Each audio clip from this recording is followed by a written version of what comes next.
কোরআনের পাখি আল্লামা দেলাওয়ার হোসাইন সাইদি রহমতুল্লাহ আলাইহি, তাকে যেদিন ধরেছিল জালেমরা, তারা নিজেরাও জানতো যে আমরা মিথ্যার উপরে আছি।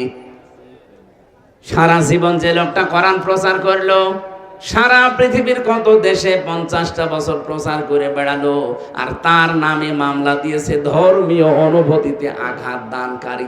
শয়তান পর্যন্ত হাসে। যে লোকটা ধর্ম প্রচার করে বেড়ায়, তার নামে দিয়েছে ধর্ম অবমাননাকারী। আপনি নবীজির এই ঘটনার সাথে মিলান, আমার মনে হয় মিলে যাবে। নবীজি এসেছে আল্লাহর নবী হজ করার জন্য, আর ওরা বলছে না, আল্লাহর ঘর আমরা তাওয়াফ করতে দেব না। যিনি মালিক তারই কোনো খোঁজ নেই, ভাড়াটিয়া যারা তারাই মনে হচ্ছে মাতুব্বর। যারা আল্লাহকে বিশ্বাস করে না, মানে না, শুধু ব্যবসার কারণে কাবা ঘরকে দেখে রাখে এই কাফেররা। ওই সময় কাবা ঘরকে তারা রক্ষণাবেক্ষণ করতো, দেখে রাখতো, হাসিদেরকে পানি পান করাতো ব্যবসার কারণে। আবু জেহেলের লোকজন, কারণ এখান দিয়ে ব্যবসা করা যায়। আর যিনি মালিক এই কাবার, তার রাসূলকে তারা হজ করতে দেয় না।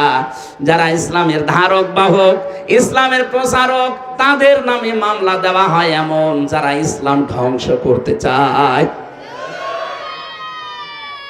বাস্তবতা যে দাঁড়িয়েছে, এই দেশে যদি সত্যিই কোন নিরপরাধ মানুষের উপর এরকম আন্দাজে কোন দোষ চাপিয়ে দেন, আমরা যদি আল্লাহর সাকিনা চাই, আল্লাহ পাকের যদি নিকটবর্তী বিজয় দেখতে চাই, এখন আর দল মত দেখা যাবে না, ঐক্যবদ্ধ হওয়া লাগবে এই নিয়তে। ওরা একজন মানুষকে যদি বিনা অপরাধে একটা নিরপরাধ মানুষের বিরুদ্ধে থাকার কারণে মহান আল্লাহর নবী যদি ঐক্যবদ্ধ হয়ে 1399 জনকে শপথ করাতে পারে, 18 কোটি মানুষকে শপথ নেওয়া লাগবে, আমার কিন্তু মরা লাগবে। কথা বলে না কেন? নিরপরাধ কোন মানুষের ক্ষতি এই দেশে যদি হয়, আমার সব কিছু পেছনে আল্লাহ নষ্ট করে দিবে। সুতরাং এটা ঠিক রাখার জন্য ঐক্যবদ্ধ এই মুহূর্তে হন।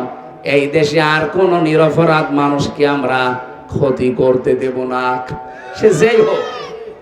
আমার আদর্শের সাথে তার মিল নেই, আমার দলের সাথে মিল নেই, আমার মতের সাথে মিল নেই, আন্দাজে এক দোষ তার উপরে চাপিয়ে দেব, অথচ নিজে আমি ওই দোষে দোষী। এক কথা বলে না কেন?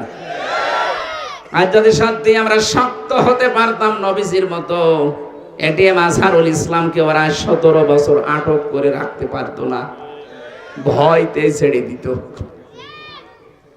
আমরা তো ইসলামের কাছে নেই, আমরা আছি শুধু লা ইলাহা ইল্লাল্লাহ, কাউকে কিছু বলবো না, যে যা করছে করুক গা। আর নরসিংদীর মুসলমানেরা, আমার তো মনে হয় আমি এখান থেকে কি নিয়ে আসতে চেয়েছি আপনারা বুঝেছেন। আজকে থেকে সিদ্ধান্ত নিয়ে যাবেন, আমি সংখ্যায় কম তাতে কি, নিরপরাধ মানুষের উপরে আমরা কোনো দোষ চাপাতে দেব না, সে যে দলের লোক হোক। আপনি নিজে অন্যায় করবেন আর একটা ভালো মানুষের উপরে দোষটা চাপিয়ে নিজে সাধু সাজবেন, সেদিন এখন আর নেই। এক কথা বলে না কেন? তাহলে আল্লাহ দুইটা জিনিস আমাদের সামনে দিতে চান, ফানজালা সাকিনাতা আলাইহিম ওয়া আসাবাহুম ফাতাহান করিবা। আর এই দুইটা এখন সামনে আমরা দেখতে পাচ্ছি। আল্লাহ আমাদেরকে যেন এই আয়াতটা চর্ম চোখে দেখার সুযোগ করে দেন, বলেন আমিন। অন্যায়ের বিরুদ্ধে ঐক্যবদ্ধ হওয়া লাগবে। লোক কম বেশি ওইটা দেখা দেখি নেই, 5 জন থাকেন 7 জন থাকেন, ওইটাই যথেষ্ট। কথা বলে না কেন? ওরা মক্কায় লক্ষ লক্ষ মানুষ বাস করে, আর নবীজি মাত্র 1399 জনকে নিয়ে সিদ্ধান্ত নিয়েছিলেন, ভয়তে উসমানকে ছেড়ে দিয়েছে। আজ যারা বিভিন্ন অপকর্ম করছেন, উল্টাপাল্টা কাজ করছেন, আপনারাও ছেড়ে দিতে বাধ্য হবেন যদি আমরা এক হতে পারি। আল্লাহ আমাদেরকে আয়াতের শিক্ষাটা নেওয়ার তৌফিক সবাইকে দাও, বলেন আমিন। এখানে মানুষের সম্মান যেন নষ্ট না হয়, খেয়াল রাখা লাগবে। মানুষের সম্মান আল্লাহর আরশের মতো। নবীজি শুধুমাত্র মুসলমান না, মানুষ হিসাবে বিবেচিত যারা, তাদেরকে সম্মান দিয়েছেন। বুখারী শরীফের হাদিস, বিশ্বনবী বলেন, মসজিদে নববীতে বসে আছি, হঠাৎ সামনে দিয়ে একটা লাশ যাচ্ছিল, ইহুদির লাশ। দাঁড়িয়ে গেলেন। সাহাবীরা বলে, হুজুর আপনি দাঁড়ান কেন? ওটা তো ইহুদির লাশ। নবীজি বলেন, ইহুদি তাতে কি হয়েছে? ওটা তো মানুষ। ওটা কি? বলেন বলেন। উনি তখন এই আয়াতটা শুনিয়ে দিলেন, আলাকাদ কাররামনা বানি আদম।